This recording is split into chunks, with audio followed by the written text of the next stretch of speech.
Welcome back. The man accused of killing UnitedHealthcare's CEO last year is back in court this morning. Luigi Mangione is trying to get evidence tossed that prosecutors say links him to the attack. Prosecutors played surveillance footage from the killing and Mangione's arrest at a McDonald's. And for the first time, the public heard the 911 call that alerted police to his location. CBS News legal reporter Katrina Kaufman was in the courtroom yesterday. She'll be heading back today, and she joins us now on set in between court hearings to give us the scoop. Katrina, great to see you this morning. Give us the context of this 911 call and anything newly learned from it. Yeah. So the 911 call was made by the manager at that McDonald's where Mangione was arrested, Errol. What she said is that customers were coming up to her, at least 6 of them. They were concerned. They were suspicious. They thought that a man there looked like, quote, the CEO shooter from New York.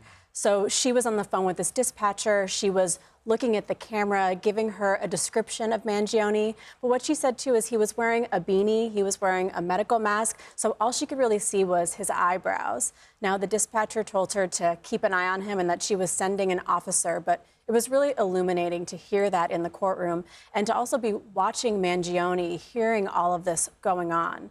In addition, for the first time, we saw surveillance footage from that McDonald's. So we saw when he went up, ordered his food, he's sitting in the back corner eating Errol when these officers come in and more of them start to come into that McDonald's. So we're getting a glimpse of footage that people haven't seen yet of these calls, which it's unclear whether the public will ultimately hear them at trial even, because this is a special pre-trial hearing to determine what can come in later. And while Mangione has pleaded not guilty, I'm curious about how you witnessed him in the courtroom, his mannerisms, perhaps his mood, and of course then the testimony from these corrections officers who apparently watch him round the clock. Yeah, that was fascinating, Errol, and I feel like he seemed most engaged when they were on the stand, but he was very engaged the whole time. He was taking notes on a yellow legal pad. He just seemed more serious than when I've seen him in the past. He was wearing a suit, looked a little bit less like a prep school kid. Walking into that courtroom, he was taking notes on Post-its, whispering with his attorneys.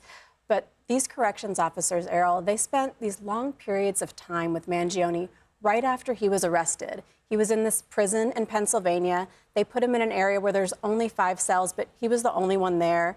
Usually it's for people they're worried about self-harm, threats to them.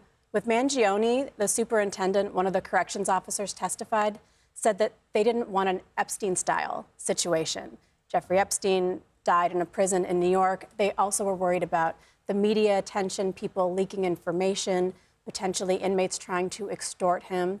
But what one corrections officer said is they had these conversations about all sorts of topics, Errol. One of them was health care, private versus nationalized health care. This particular witness was in the British Army, had spent a lot of time abroad.